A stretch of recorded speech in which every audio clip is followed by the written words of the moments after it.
just one. The one thing that all new real estate investors need is pretty simple. It's not a calculator. It's not even money, although arguably access to money is number one. It's the only way you're going to get in there, unless you're doing seller financing or sub two. But the one thing that every new real estate investor needs, especially now, is patience. My name is Jonathan Green. I've been investing for 30 years.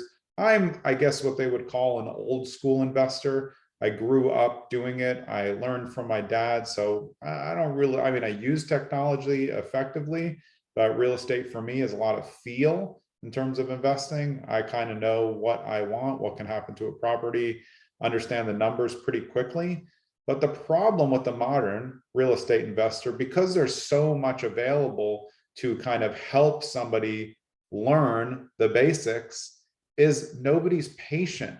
Everybody is working on their first deal and trying to figure out how they're going to get to deal number 16 or how they're going to scale up to 100 doors in a year.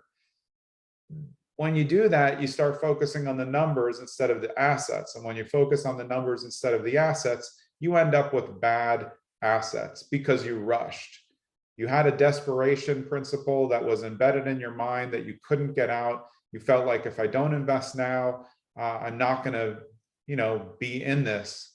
But if you just waited and got a better investment with better cash flow and higher appreciation 6 months later, you wouldn't be saddled with a very average property that you rushed to get. I don't even understand what the rush is. Who is in a rush to part with an enormous amount of money to get a very limited amount of cash flow? I mean, that's basically your brand new real estate investor. I understand it from house hacking. There's an embedded benefit because you get to live there, but the deal still has to be good. You can rush into a new home because maybe you have to get out of a rental or you have to get out of your parents' place and you're looking at it and it's going to make way more sense to buy. But still, you can't rush to buy the property. If there's no good properties to buy, you just rent for another year. You have to have the ability to control yourself, which is patience, because you're never going to make it all the way in a long career of real estate without patience, because the only way you get to maximum cash flow and the highest appreciation is patience. I mean, and I've fallen prey to getting rid of properties before they were at max appreciation, but still when I sell, they're at the time, the highest appreciation point. So that's still a good move by me. If somebody else benefits also later, great job by them also.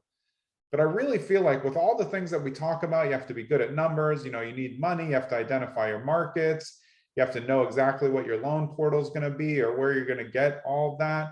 And you have to be really tied up on how much repair costs are and all these things. None of that will matter if you're impatient. If you're impatient as a real estate investor, you're going to get yourself into all sorts of bad situations and bad deals. So I'm telling you, the number one thing that new real estate investors need, without question, it's pretty simple. It's just patience. Have a good day.